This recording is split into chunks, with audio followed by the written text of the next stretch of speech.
Chairman Peters, I appreciated our bipartisan work over the years together on improving federal cybersecurity, and I look forward to continuing the partnership. You just mentioned some of the efforts that are underway. As many of you know, we're in the process of writing legislation right now to address some of these issues we'll talk about today. Today's an opportunity to really focus deeply on some of these attacks that have happened over the last several months. We already had one hearing on the SolarWinds hack, and today we want to continue that oversight with some witnesses from the agencies to talk about how we can learn from these incidents to improve our cyber defenses in the future. I look forward to hearing the perspective of these agency officials on the ground as they try to fend off these cyber attacks. In the last 6 months, hackers have executed 4 major cyber campaigns against U.S. government agencies and private companies. Those are 4 that we know of. And I say that because many of these attacks occurred months ago, and we only learned of them more recently. SolarWinds is one, Microsoft Exchange, Pulse Secure, and most recently, of course, the Colonial Pipeline. The SolarWinds and Pulse Secure VPN attacks targeted federal agencies, and yet it was private sector companies that discovered them. That should be concerning to all of us. Despite all the increased funding appropriated for cybersecurity and the bipartisan legislation we've worked on here in this committee, not one of these federal intrusions was discovered by the federal government. Cyber attacks are going to continue to be a threat, and the federal government needs to be able to identify those threats and defend against them. We continue to learn about these attacks. Here's some of the details we already know. First, after our last hearing, the U.S. government officially attributed SolarWinds hack to Russia's Foreign Intelligence Service, or SVR. So we've learned that since our last hearing. SVR was very patient and selected its targets carefully and compromised a trusted link in the software supply chain. It disguised its activity and used stealth techniques that evaded detection. Because of that, it took more than a year to detect the attack, a lifetime to be able to do damage for sophisticated adversaries like these. Second, we know the SolarWinds and Microsoft Exchange attacks were broad. Within the federal government, the SolarWinds attack hit agencies holding some of our most sensitive data and national security secrets, including the agencies before us today. I look forward to the testimony of our witnesses about the impacts of recent attacks on their agencies. SolarWinds and Microsoft Exchange attacks also impacted the private sector, even cybersecurity firms meant to protect our systems. For example, FireEye, the company who discovered the SolarWinds hack, was breached itself. FireEye is one of the firms folks call on when they discover a breach. So here are the very people we call on when we get hacked, got hacked themselves.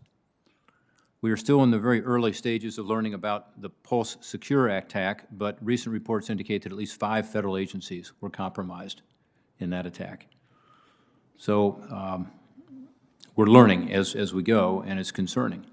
Third, the fact that the federal government was hacked is not surprising to us. In June 2019, we issued a report from the Permanent Subcommittee on Investigations. I was chair of that committee at the time. Senator Carper was the ranking Democrat, and that report detailed the extensive cybersecurity vulnerabilities of 8 specific federal agencies. Many of those vulnerabilities had remained unresolved for a decade. More than a year later, 3 of those 8 agencies were seriously compromised by the SolarWinds attack: DHS, State, and HHS. State's not here, but HHS is here, and we look forward to a dialogue about why HHS did not declare a major incident under the Federal Information Security Modernization Act, or FISMA. We talked earlier about FISMA and the need to reform it, but under current FISMA, it seems to me that should have been declared a major incident. I'm concerned that members of DHS's cybersecurity team who hunt threats from foreign countries and the former DHS secretary were compromised in the SolarWinds attack, and that we learned about this not from DHS, not from CISA, but from news reports.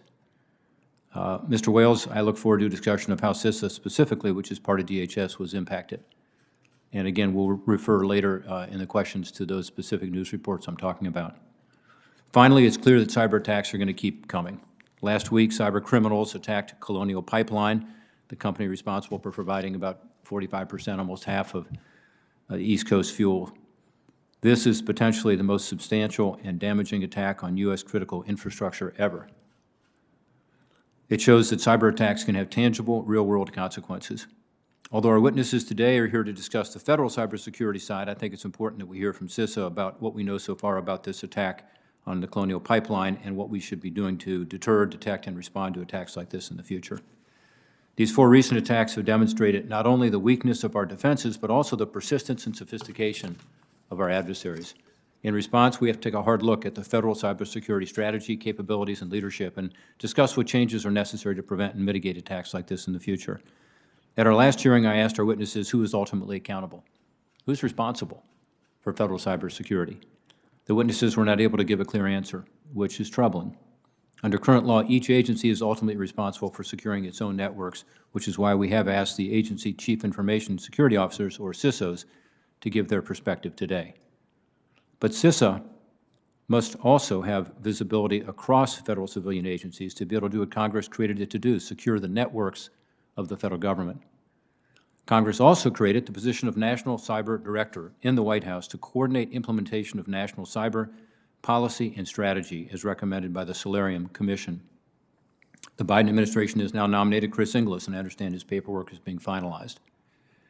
It appears that the Deputy National Security Advisor for Cyber and Emerging Technology, Ann Neuberger, has also taken a leading role in handling cyber attacks based on briefings we've received. I believe that a single point of accountability is necessary. I think that single point of accountability for federal cyber attacks, overseeing all of this, the individual agency efforts and CIS's work to support them, is crucial to ensure we have proper responsibility and accountability. I appreciate the witnesses being here today. Again, Mr. Chairman, I look forward to your testimony on all these important issues.